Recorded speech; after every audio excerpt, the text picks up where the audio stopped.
EMS Natchappan ji, Oommen Chandy ji, VM Sudhiran ji, T Siddiqui ji, CK Sridharan ji, brothers and sisters, Congress workers, I'd like to welcome all of you to this meeting. അഭിവന്ദനായ Shri Oommen Chandy അവർകളെ, അഭിവന്ദനായ Shri VM Sudheeran അവർകളെ, ബഹുമാനപ്പെട്ട സിദ്ദീഖ്, പ്രിയപ്പെട്ട കോൺഗ്രസ് പ്രവർത്തകരെ, ബഹുമാന്യരായ നാട്ടുകാരെ, സഹോദരങ്ങളെ, ഞാൻ നിങ്ങളെ അഭിവാദ്യം ചെയ്തുകൊള്ളട്ടെ. I'd like to begin by saying that I travel to all the states in this country, and I think the politics of Kerala, the participation of people in the politics of Kerala, the participation of panchayats in the politics of Kerala is something that the rest of the country must learn from. ഞാൻ ഈ രാജ്യത്തിൻ്റെ മുക്കുമൂലകൾ സന്ദർശിക്കാൻ എനിക്ക് അവസരം ലഭിക്കുകയുണ്ടായി. പക്ഷേ കേരളത്തിൽ വരുമ്പോഴുള്ള അവസ്ഥ വളരെ വ്യത്യസ്തവും ഉത്കൃഷ്ടവുമാണ്. ജനാധിപത്യത്തിൽ ജനങ്ങൾക്കുള്ള പങ്കാളിത്തം, പഞ്ചായത്തുകൾക്ക് ജനാധിപത്യത്തിൻ്റെ വിധി നിർണയത്തിലുള്ള പങ്കാളിത്തം, ഇത്തരം കാര്യങ്ങളെല്ലാം മാതൃകാപരമായി നിർവഹിക്കുന്ന സംസ്ഥാനമായിട്ടാണ് കേരളത്തെ എനിക്ക് ദർശിക്കുവാൻ സാധിച്ചിട്ടുള്ളത്. I think the Congress party can also learn from the Congress party in Kerala and the way the Congress party operates in Kerala. ദേശീയ തലത്തിൽ കോൺഗ്രസിന് തന്നെ കേരളത്തിലെ കോൺഗ്രസിൽ നിന്ന് ധാരാളം പഠിക്കാനും പകർത്താനുമുണ്ട് എന്നും ഞാൻ മനസ്സിലാക്കുകയാണ്. Of course, there are shortcomings in the political system of Kerala. I think the biggest shortcoming is the opponent of the Congress party in this state. തീർച്ചയായും നമുക്ക് ന്യൂനതകൾ ഉണ്ടാവാം, നമുക്ക് വൈകല്യങ്ങൾ ഉണ്ടാവാം. അതിൽപ്പെട്ട ഒരു വൈകല്യം നമ്മുടെ പ്രവർത്തനത്തിലെ കൂടുതൽ ശ്രദ്ധിക്കേണ്ടതായിട്ട് നാം പരസ്പരം ഘടിപ്പിക്കേണ്ടതായ യോജിപ്പിൻ്റെയും ഐക്യദാർഢ്യത്തിൻ്റെയും അവസ്ഥയാണ് എന്നും ഞാൻ തിരിച്ചറിയുകയാണ്. There should be no place for violence in the politics of Kerala. കേരളത്തിൻ്റെ ഏറ്റവും വലിയ വൈകല്യം എന്ന് പറയുന്നത് ഹിംസാത്മകമായിട്ടുള്ള നിലപാടാണ്. രാഷ്ട്രീയത്തിലും ജനാധിപത്യത്തിലും ഹിംസക്ക് യാതൊരു സ്ഥാനവുമില്ല എന്നുള്ളത് ഞാനിവിടെ പ്രത്യേകം അടിവരയിട്ട് പറയാൻ ആഗ്രഹിക്കുന്നു. There should be no place for intimidation in the politics of Kerala. വിവേചനത്തിനും അപ്രകാരം തന്നെ കേരളത്തിൻ്റെ രാഷ്ട്രീയത്തിൽ യാതൊരുവിധ സ്ഥാനവും ഉണ്ടാകാൻ പാടില്ലാത്തതാണ്. So I'd like to thank the people of Kerala for giving a vision of the future politics to the rest of the country. രാജ്യത്തിൻ്റെ മറ്റു ഭാഗങ്ങളിലെ രാഷ്ട്രീയത്തിന് ദിശാബോധം നൽകണമെന്ന് ഞാൻ കേരളത്തിലെ രാഷ്ട്രീയത്തിൽ പ്രവർത്തിക്കുന്ന എൻ്റെ പ്രിയപ്പെട്ട സഹോദരങ്ങളോട് സ്നേഹപൂർവ്വം അഭ്യർത്ഥിക്കുകയാണ്. It gives me great pleasure when I go and I speak to panchayat leaders, pradhans in Kerala, and I get inspired by the knowledge they have, the information they have every day. ഞാൻ ദിനംപ്രതി എന്നോണം കേരളത്തിലെ ഗ്രാമ തദ്ദേശ സ്വയംഭരണ സ്ഥാപനങ്ങളിലെ ജനപ്രതിനിധികളുമായി ബന്ധപ്പെടാറുണ്ട്. എത്രമാത്രം ആവേശകരമായിട്ടാണ് കേരളത്തിൽ തദ്ദേശ സ്വയംഭരണ സ്ഥാപനങ്ങൾ പ്രവർത്തിക്കുന്നതെന്നും എത്രമാത്രം ക്രോഡീകരിച്ചുകൊണ്ടാണ് ജനാധിപത്യത്തെ അത് മെച്ചപ്പെടുത്തുന്നതെന്നും ദിനംപ്രതി എന്നോണം കേരളത്തിലെ പഞ്ചായത്തുകളുമായുള്ള എൻ്റെ വ്യക്തിബന്ധത്തിൽ നിന്ന് മനസ്സിലാക്കുവാൻ എനിക്ക് സാധ്യമായിട്ടുണ്ട്.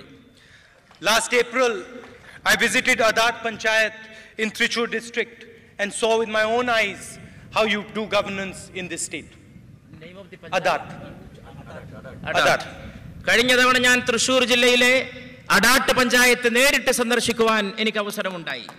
ആ പഞ്ചായത്തിൽ എപ്രകാരമാണ് മെച്ചപ്പെട്ട രീതിയിൽ താഴേക്കടയിലുള്ളവരെ പ്രാതിനിധ്യം നൽകി ഉയർത്തിക്കൊണ്ടുവരുന്നതെന്നും എത്ര ഭംഗിയായിട്ടാണ് ജനാധിപത്യത്തിൻ്റെ ഈ അടിസ്ഥാന ക്രമം ഇവിടെ പ്രവർത്തിക്കുന്നതെന്നും എനിക്ക് മനസ്സിലാക്കുവാൻ അവസരമുണ്ടായി. Chandy ji is the chief minister of the state, but the reality of Kerala is that Kerala is not run by one man.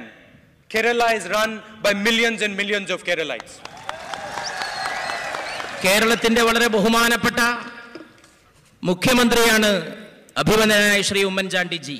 പക്ഷേ കേരളത്തിൻ്റെ സർക്കാർ, കേരളത്തിൻ്റെ ഭരണം നടത്തിക്കൊണ്ടുപോകുന്നത് ഒരു വ്യക്തിയോ വ്യക്തികളോ അല്ല, കോടിക്കണക്കിന് വരുന്ന ജനങ്ങളാണ്, മില്യൺ കണക്കിന് വരുന്ന ജനങ്ങളാണ് നമ്മുടെ രാഷ്ട്രീയത്തെയും നമ്മുടെ ഭരണത്തെയും ഏറ്റവും മെച്ചപ്പെട്ട രീതിയിൽ മുന്നോട്ട് നയിച്ചുകൊണ്ടിരിക്കുന്നത്. And in fact, Chandiji gets inspiration from the people of Kerala. Chandiji goes and listens to the people of Kerala, understands the issues of the people of Kerala.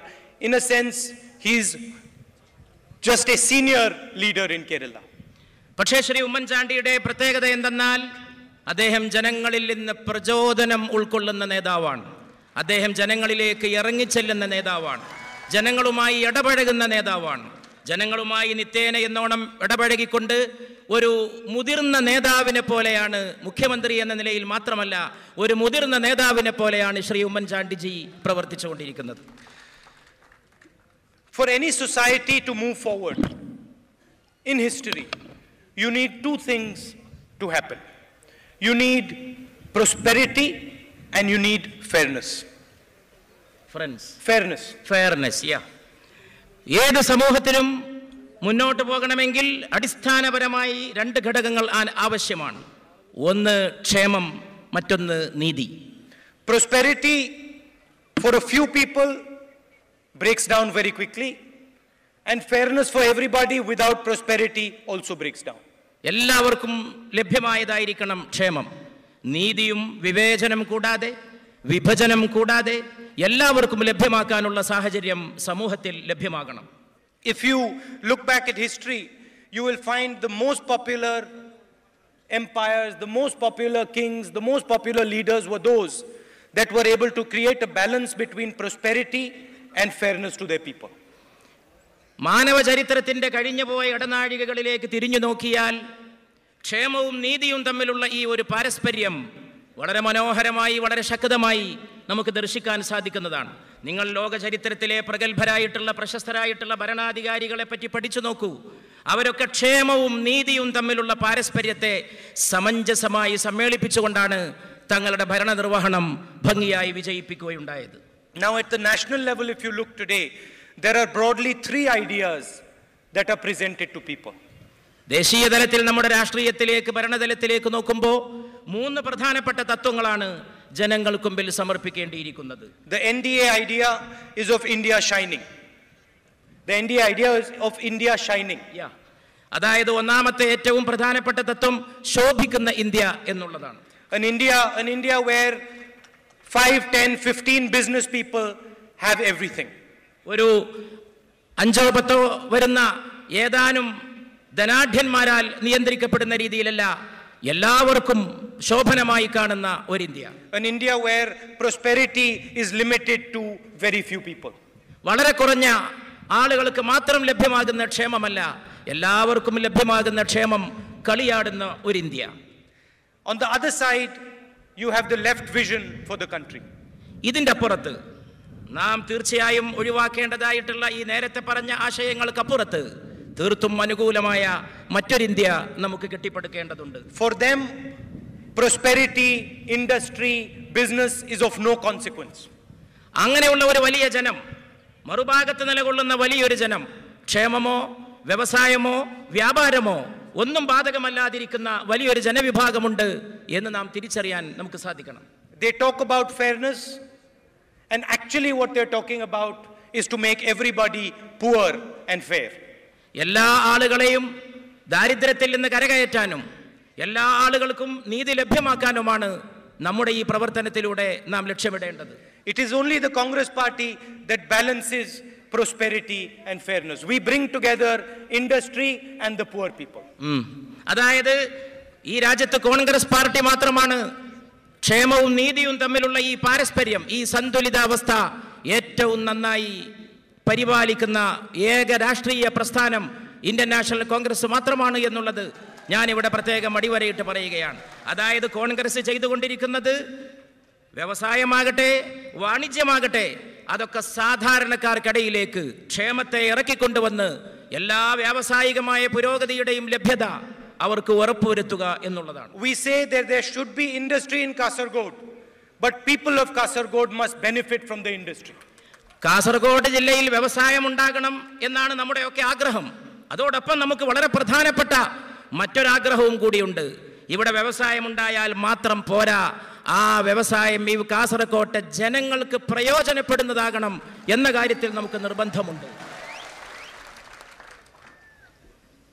We can see the potential of Kasaragod. You have land available, you have the best quality people available, you have sea access, you have rail access, you have road access. കാസർഗോഡിന്റെ ഭൗതികമായിട്ടുള്ള സൗകര്യങ്ങൾ, വിഭവങ്ങൾ നമുക്ക് വളരെ നന്നായിട്ട് മനസ്സിലാക്കാൻ സാധിക്കുന്നതാണ്. ഇവിടെ വ്യവസായത്തിന് അനുകൂലമായ നല്ല ഭൂമിയുണ്ട്. മാത്രവുമല്ല നല്ല ഉന്നത നിലവാരം പുലർത്തുന്ന ജനങ്ങളുണ്ട്. മാത്രവുമല്ല കടലിലൂടെയും വാനത്തൂടെയും ഗതാഗതത്തിനുള്ള സൗകര്യവും കാസർഗോഡിനുണ്ട്. ഇതൊക്കെ കാസർഗോഡിന്റെ പ്രത്യേകമായിട്ടുള്ള അനുകൂലമായിട്ടുള്ള ഘടകങ്ങളാണ്.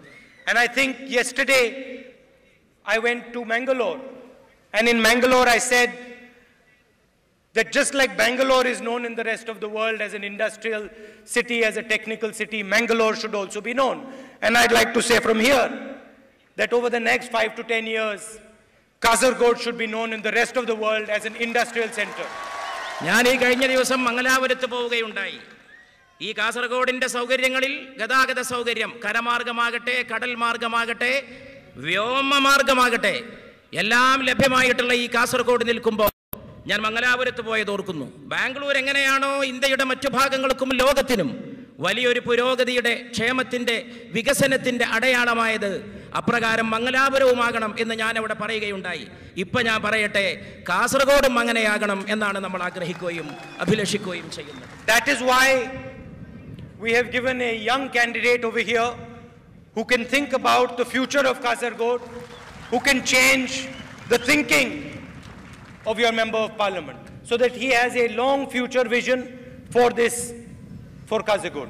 ഇതെല്ലാം മനസ്സിൽ വെച്ചുകൊണ്ടാണ് ചലനാത്മകമായ വ്യക്തിത്വമുള്ള, യുവത്വം തുളുമ്പുന്ന ഒരു സ്ഥാനാർത്ഥിയെ കാസർഗോഡിന് വേണ്ടി നിർദ്ദേശിക്കുവാനും ഇവിടെ നിർത്തുവാനും നാം തയ്യാറായത്.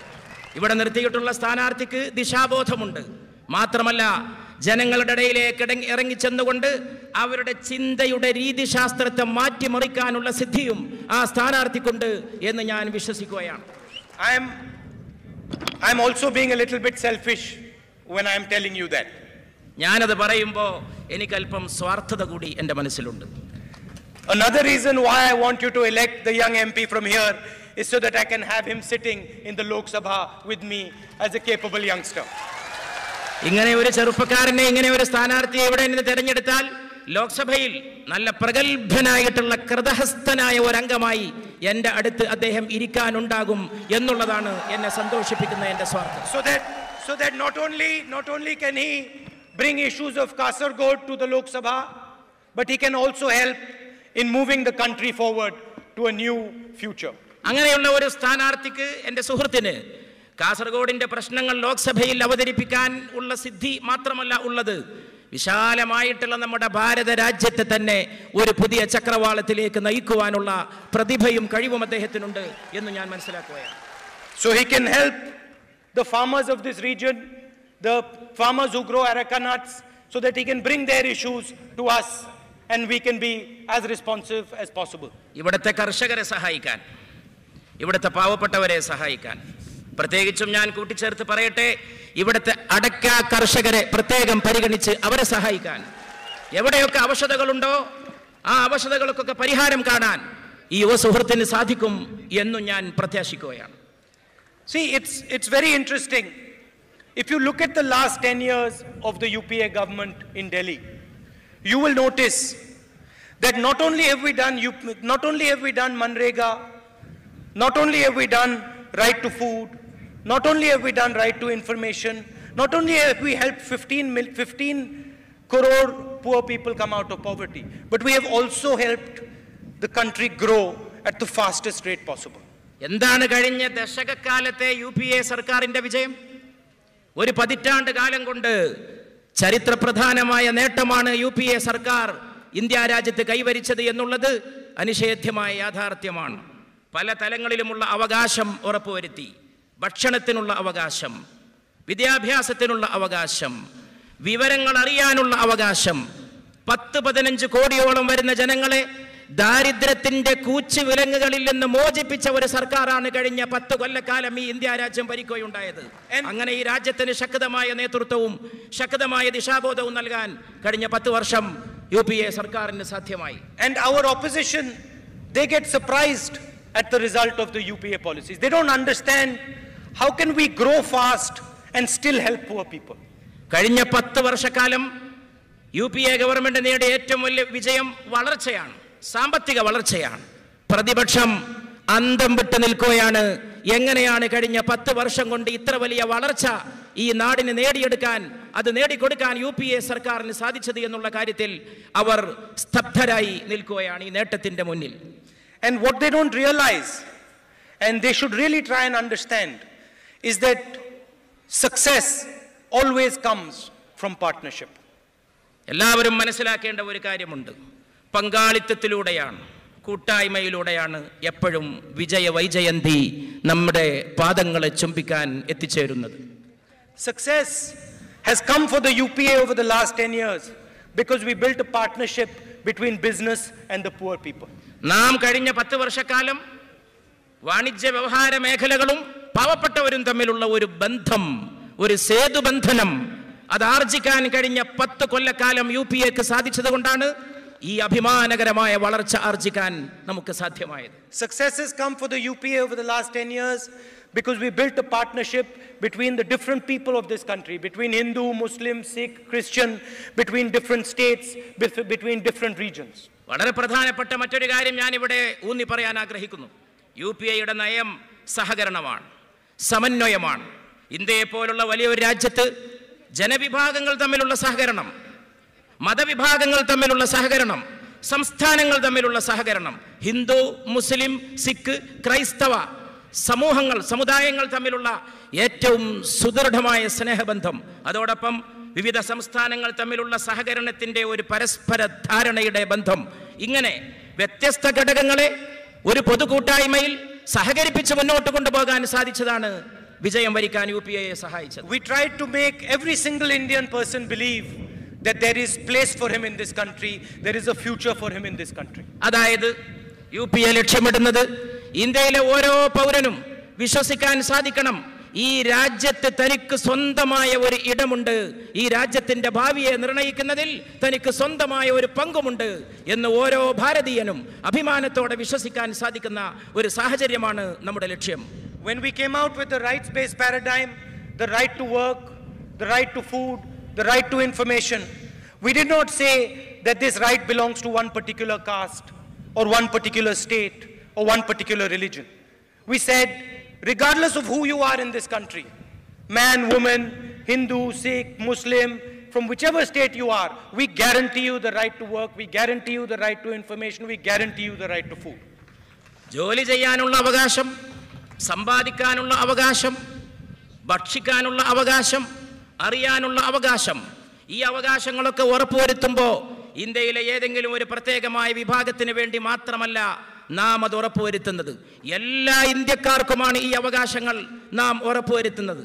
ഒരു ഇന്ത്യക്കാരൻ ഹിന്ദുവാകട്ടെ, മുസ്ലിമാകട്ടെ, സിഖുകാരനാകട്ടെ, ക്രൈസ്തവനാകട്ടെ, ഈ സംസ്ഥാനത്തിൽ പാർക്കുന്നവനാകട്ടെ, ആ സംസ്ഥാനത്തിൽ പാർക്കുന്നവനാകട്ടെ, ഇന്ത്യക്കാരനാണെങ്കിൽ ഈ നേട്ടങ്ങൾക്കുള്ള അവകാശം എല്ലാ ഇന്ത്യക്കാർക്കും ലഭ്യമാക്കുന്ന രാഷ്ട്രീയ കാഴ്ചപ്പാടാണ് UPA ഉയർത്തിപ്പിടിക്കുന്നത്. The Congress party tries to reduce anger in society. The opposition, particularly the BJP, plays on anger and tries to increase anger in society. They want to divide you, they want to make you fight with each other, and they want to take advantage of that fight. Congress party എന്തിനാണ് ശ്രമിക്കുന്നത്? ജനങ്ങൾക്കിടയിൽ രോഷത്തെ ഇല്ലായ്മ ചെയ്യാൻ. എന്നാൽ BJP എന്തിനാണ് ശ്രമിക്കുന്നത്? രോഷത്തിന്റെ അഗ്നി ആളിപ്പടർത്താനും ജനങ്ങൾക്കിടയിൽ അകൽച്ച സൃഷ്ടിക്കാനും വർദ്ധിപ്പിക്കാനുമാണ് അവർ ശ്രമിച്ചുകൊണ്ടിരിക്കുന്നത്. ഉള്ള രോഷത്തെ തന്നെ ഇല്ലാതെയാക്കി അവിടെയൊക്കെ സൗഹൃദവും സമാധാനവും അതിന്റെ പൂനിലാവ് വിരിയിപ്പിക്കുവാനാണ് എപ്പോഴും ഇന്ത്യൻ നാഷണൽ കോൺഗ്രസ് ശ്രമിച്ചിട്ടുള്ളത്. But the real aim of making you fight is to take away your resources, to take away your wealth, to hand your wealth over to a few people. ഏറ്റവും സമൂഹത്തിലെ വളരെ കുറഞ്ഞ ഒരു വിഭാഗത്തിന് മാത്രം സമ്പത്ത് കേന്ദ്രീകരിക്കപ്പെടുന്ന, രാജ്യത്തിന്റെ വിഭവങ്ങൾ കേന്ദ്രീകരിക്കപ്പെടുന്ന ഒരവസ്ഥാവിശേഷം, അതിൻ്റെ നിർമ്മാർജ്ജനമാണ്, അതിൻ്റെ ഉന്മൂലനമാണ് നമ്മെ സംബന്ധിച്ചിടത്തോളം ഏറ്റവും പ്രാധാന്യം അർഹിക്കുന്നത്. They feel that if they can make the people of India fight, then you will not question when a few people take away all your wealth, when a few business people get all your mines, when a few business people get all your power. ഈ കോൺഗ്രസിനെ എതിർത്തുകൊണ്ടിരിക്കുന്നവർ രാജ്യത്തിന്റെ വിഭവങ്ങളും സമ്പദ് ശക്തിയുമെല്ലാം ചിലരിൽ കേന്ദ്രീകരിക്കാൻ ആഗ്രഹിക്കുന്നു. എവിടെയെങ്കിലും ഭിന്നതയുണ്ടാകുമ്പോൾ അവർ ഏതെങ്കിലും ഒരു വിഭാഗത്തോട് കൂടെ നിൽക്കുന്നു. വ്യാപാര വ്യവസായ മേഖലകളിലാകട്ടെ അവർ സമ്പത്ത് കൈയടക്കി വെച്ച ചില വ്യക്തികളെ, ചില കേന്ദ്രങ്ങളെ, ചില ശക്തികളെ മാത്രം സഹായിക്കുകയും അവരോടൊത്തു നിൽക്കുകയും ചെയ്യുന്നു. അങ്ങനെ വിഘടനത്തിന്റെയും അകൽച്ചയുടെയും അവസ്ഥ സൃഷ്ടിക്കാനാണ് ഈ പ്രതിപക്ഷം ശ്രമിച്ചുകൊണ്ടിരിക്കുന്നത്. If you look at their campaign, one of the statements made by their leader was that I will be India's chokidar. Chokidar. ഞാൻ അവരുടെ നേതാക്കന്മാരുടെ പ്രസ്താവന ശ്രദ്ധിച്ചാൽ തന്നെ നമുക്ക് മനസ്സിലാക്കാൻ സാധിക്കും, ഞാൻ ഇന്ത്യയുടെ ചോക്കിദാറാണ് എന്നാണ് അവരുടെ വളരെ പ്രധാനപ്പെട്ട ഒരു നേതാവ് അടുത്ത കാലത്ത് ഒരു പ്രസ്താവനയിലൂടെ അവകാശപ്പെടുകയുണ്ടായത്. In the Congress party, we don't want to give you one chokidar.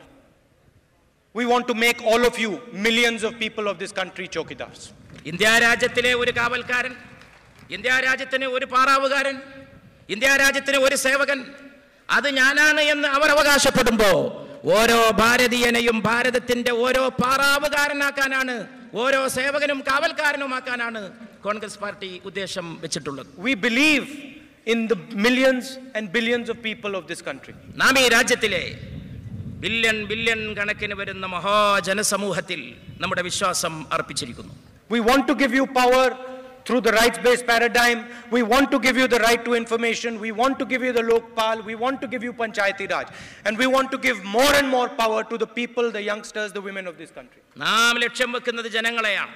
നാം അവർക്ക് ആഹാരം കൊടുക്കാൻ, എല്ലാവർക്കും നാം അവർക്ക് അറിയാനുള്ള അവകാശങ്ങൾ കൊടുക്കാൻ, നാം അവർക്ക് ഭക്ഷണത്തിനുള്ള അവകാശം നൽകാൻ, എല്ലാ ജനങ്ങൾക്കും, അങ്ങനെ ഓരോ ഭാരതീയന്റെ കയ്യിലും അധികാരം അവന്റെ കൈപ്പിടിയിലെത്തിക്കാൻ, അവന്റെ മടിത്തട്ടിലെത്തിക്കാൻ, ഓരോ ഭാരതീയന്റെ കയ്യിൽ നിന്നും അധികാരം അകലെയല്ല എന്ന സാഹചര്യത്തിലേക്ക് ഓരോ ഇന്ത്യക്കാരനെയും വളർത്തിയെടുക്കാനാണ് കോൺഗ്രസ് ലക്ഷ്യമിടുന്നത്. I want to tell you a little bit about what we are going to do when we win the election in 2014.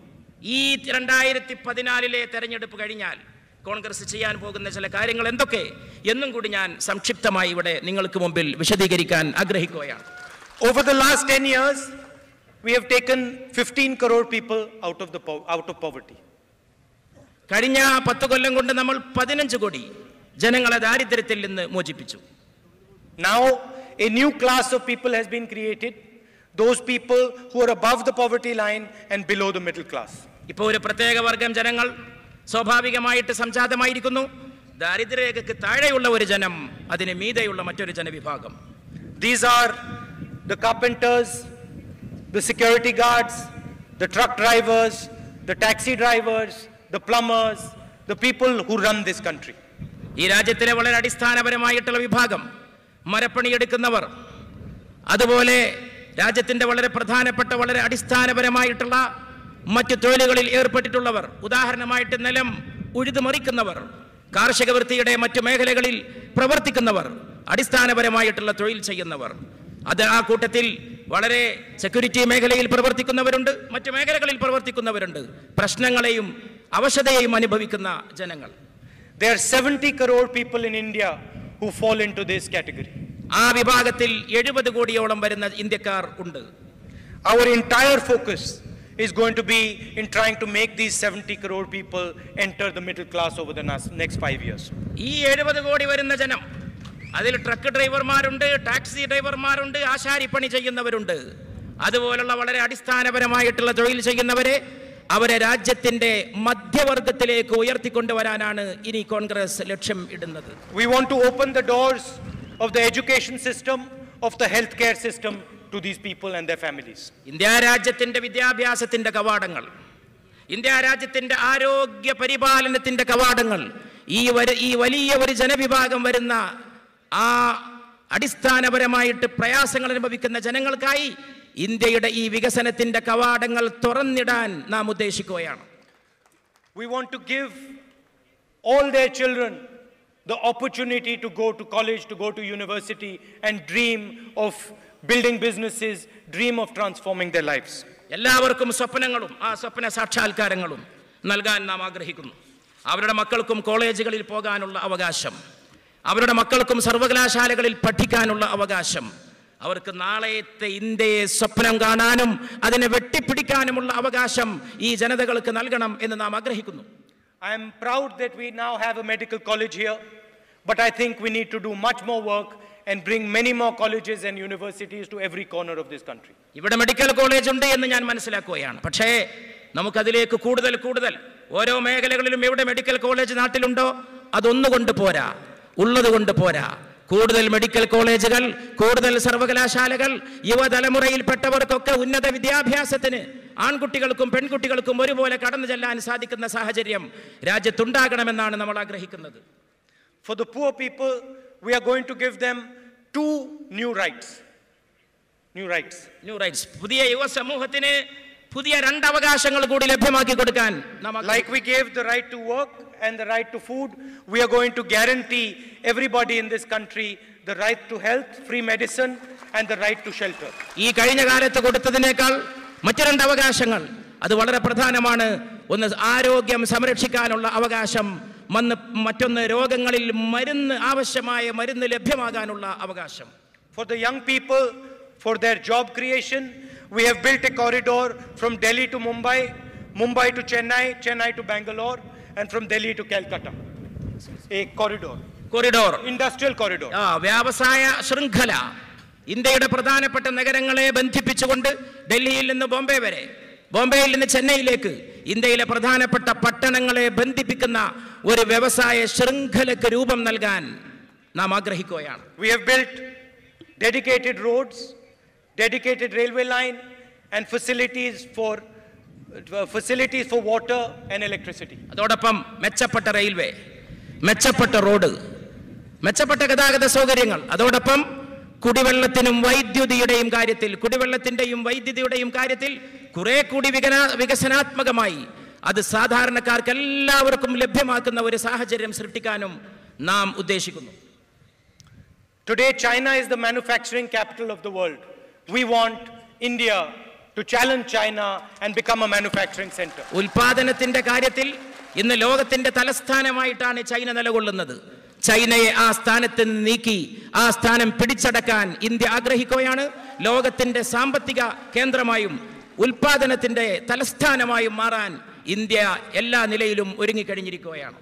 We want all the watches, cameras, shoes, everything you use that is today made in China, one day to be made in Kasaragod. ഈ കാലഘട്ടത്തിൽ നിങ്ങൾ ഇന്ന് ഉപയോഗിക്കുന്ന ഒരുപാട് സാധനങ്ങൾ, നമ്മുടെ നാട്ടുകാരിന്ന് ഉപയോഗിക്കുന്ന watch പോലും, അതുപോലുള്ള ദൈനംദിന ആവശ്യങ്ങൾക്ക് പ്രാഥമികമായിട്ട് ഉപയോഗിക്കുന്ന ഉപകരണങ്ങൾ പലതും ചൈനയിൽ നിർമ്മിക്കപ്പെട്ടതാണ്. അതൊക്കെ കാസർഗോഡ് നിർമ്മിക്കപ്പെടുന്ന ഒരു കാലഘട്ടം, കാസർഗോഡ് ഉൽപ്പാദിപ്പിക്കുന്ന ഒരു ഇന്ത്യയുടെ സാഹചര്യം, അതാണ് നമ്മുടെ ലക്ഷ്യമായി നാം കാണുന്നത്. Thousands of factories, thousands of industries are going to come up on this corridor, which is going to become the backbone of manufacturing in India. India രാജ്യത്തിന്റെ ഉൽപാദനത്തിന്റെ നട്ടെല്ലായി മാറാൻ പോകുന്ന ഉൽപാദന കേന്ദ്രങ്ങൾ, ആ ഉൽപാദന കേന്ദ്രങ്ങൾ ഈ കോറിഡോറുകളിൽ, ഈ വ്യവസായത്തിന്റെ കവാടങ്ങളിൽ, ഈ വ്യവസായ ശൃംഖലയുടെ മർമ്മസ്ഥാനങ്ങളിൽ, ഇന്ത്യയുടെ വ്യത്യസ്ത പട്ടണങ്ങളിൽ ഇത്തരം ലഭ്യത ഉറപ്പുവരുത്താൻ നാം ആഗ്രഹിക്കുകയാണ്. Now I see a lot of women sitting here, and the role of women in Kerala is very well known. The role of women in politics, in the social sector in Kerala is known to the rest of the country. ഞാൻ ഈ സദസ്സിൽ ധാരാളം എൻ്റെ സഹോദരിമാരുടെ സാന്നിധ്യം കാണുന്നു. വനിതകൾക്ക് രാഷ്ട്രീയത്തിലുള്ള പങ്കാളിത്തം, വനിതകൾ ജനാധിപത്യത്തിൽ നിർവഹിക്കുന്ന ക്രിയാത്മകമായ പങ്ക്, വനിതകൾ ജനാധിപത്യത്തിന്റെ പ്രയാണത്തിലും നിർവഹണത്തിലും വഹിക്കുന്ന ഏറ്റവും നിർണായകമായിട്ടുള്ള സ്ഥാനം, ഇതൊക്കെ വികസിപ്പിച്ചെടുക്കുന്നതിൽ ഏറ്റവും മുന്നിൽ നിൽക്കുന്ന സംസ്ഥാനമാണ് ഈ കേരളം എന്ന് ഞാൻ മനസ്സിലാക്കുകയാണ്. And the role of the women of Kerala in looking after the sick people in the entire world is known. അവശരായ ആളുകളെ സംരക്ഷിക്കുന്ന കാര്യത്തിൽ കേരളത്തിലെ സ്ത്രീകൾ വഹിച്ചിട്ടുള്ള പങ്ക്, രാഷ്ട്രീയ ചരിത്രത്തിൽ അവർ വഹിച്ചിട്ടുള്ള പങ്ക് പോലെ തന്നെ സേവനത്തിന്റെ മണ്ഡലത്തിലും അവർ ചെലുത്തിയിട്ടുള്ള സ്വാധീനം വളരെ പ്രസിദ്ധവും പ്രശസ്തവുമാണ്. So I would like to thank you for the role that you play, but I would also like to tell you that we are going to spend a lot of time empowering you. നിങ്ങൾ ഇതുവരെ ചെയ്ത സേവനങ്ങളെ, വനിതകളുടെ സംഭാവനകളെ വിലമതിക്കുന്നതോടൊപ്പം അതിനെ അഭിനന്ദിക്കുന്നതോടൊപ്പം നാളെ അതിലേറെ കാര്യങ്ങൾ ചെയ്യാൻ നിങ്ങളെ ഞങ്ങൾ ശാക്തീകരിക്കും എന്ന് വനിതകൾക്ക് ഉറപ്പ് നൽകാനും ഞാൻ ഈ അവസരത്തിൽ ആഗ്രഹിക്കുന്നു. We are going to empower you and get you places in the Lok Sabha and the Vidhan Sabha. We've got a bill in Parliament that is going to give you guarantee you 33% reservation in both those houses.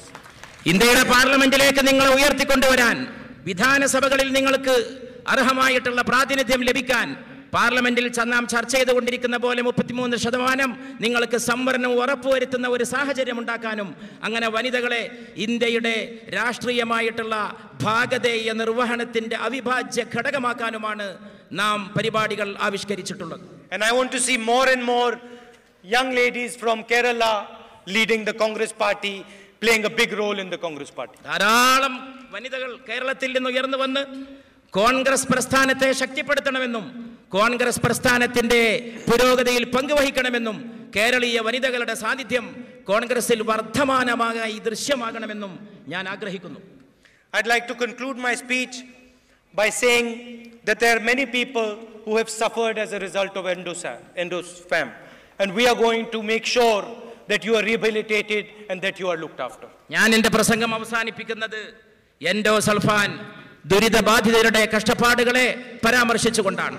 അവർക്കുണ്ടായ കഷ്ടപ്പാടുകളിലും വിഷമങ്ങളിലും എൻ്റെ സങ്കടം ഞാൻ ഇവിടെ അറിയിക്കുന്നതോടൊപ്പം അവരുടെ സങ്കടങ്ങൾ പരിഹരിക്കുന്ന കാര്യത്തിൽ, അവരുടെ പുനരധിവാസം ഏറ്റവും ഭദ്രമാക്കുന്ന കാര്യത്തിൽ ആവുന്നതൊക്കെ ചെയ്യാൻ നമ്മൾ പ്രതിജ്ഞാബദ്ധരാണ് എന്ന് ഊന്നി പറയാനും ഞാൻ ഈ അവസരത്തിൽ ആഗ്രഹിക്കുന്നു. And today, when I was coming in the car, I was speaking to Chandi ji and our PCC president, and they said to me that, you know, in Kerala, a vote for the CPM is actually indirectly a vote for the BJP. ഞാൻ ഇങ്ങോട്ട് കടന്നു വരുമ്പോൾ വാഹനത്തിലിരുന്ന് ഉമ്മൻചാണ്ടിജിയുമായിട്ടും KPCC president സുധീരൻജിയുമായിട്ടും സംസാരിക്കുകയായിരുന്നു. അവരിവിടുത്തെ രാഷ്ട്രീയ കാര്യങ്ങളെപ്പറ്റി എന്നോട് പറയുകയുണ്ടായി. CPM-ന് കൊടുക്കുന്ന വോട്ട് പരോക്ഷമായി BJP-യെ സഹായിക്കുന്ന വോട്ടായി മാറുമെന്നാണ് അവരെന്നോട് കേരളത്തിന്റെ രാഷ്ട്രീയ സാഹചര്യം വിലയിരുത്തിക്കൊണ്ട് പറയുകയുണ്ടായത്. The CPM is not going to play a major role in the national politics. എന്തുകൊണ്ടെന്നാൽ ദേശീയ രാഷ്ട്രീയത്തിൽ പ്രസക്തമായ പ്രധാനപ്പെട്ട ഒരു പങ്കാളിത്തവും നിർവഹിക്കാൻ CPM-ന് സാധിക്കുകയില്ല എന്നുള്ളത് കൊണ്ടാണ് അവരങ്ങനെ അഭിപ്രായപ്പെടുന്നത്. So and hopefully CPM is not going to play a role in Kasaragod politics either. മാത്രവുമല്ല, എൻ്റെ ദേശീയ രാഷ്ട്രീയത്തിൽ മാത്രമല്ല, കാസർഗോഡിന്റെ രാഷ്ട്രീയത്തിലും CPM പ്രധാനപ്പെട്ട ഒരു പങ്കും വഹിക്കാൻ പോകുന്നില്ല എന്നുള്ള കാര്യവും ഞാൻ ഇവിടെ പ്രത്യേകം സൂചിപ്പിക്കുകയാണ്. I'd like to thank all of you, especially the women and the youngsters, for coming here and listening to me speak today. ഞാൻ നിങ്ങളോട് വളരെ നന്ദിയുള്ളവനാണ്. നിങ്ങൾ ഈ സമയത്തും ഇവിടെ വന്നു. പ്രത്യേകിച്ച് ധാരാളം സഹോദരിമാർ, ധാരാളം ചെറുപ്പക്കാർ എന്നെ കാണാനും എന്നെ കേൾക്കാനും നിങ്ങൾ കാണിച്ച താല്പര്യത്തോട് എനിക്കുള്ള അഗൈതവമായ കൃതജ്ഞത ഞാൻ ഇവിടെ പ്രകാശിപ്പിച്ചു കൊള്ളട്ടെ. I am very proud of the leadership and the workers of the Congress party in Kerala. Thank you very much. All the best. ഞാൻ കോൺഗ്രസിലെ കേരളത്തിലെ നേതൃത്വത്തിന്റെയും പ്രവർത്തകരുടെയും കാര്യത്തിൽ വളരെ അഭിമാനമുള്ളവനാണ് എന്ന് അറിയിച്ചുകൊണ്ട് ഒരിക്കൽ കൂടി നിങ്ങൾക്ക് നന്ദി രേഖപ്പെടുത്തിക്കൊണ്ട് ഞാൻ എൻ്റെ വാക്കുകൾ അവസാനിപ്പിക്കും.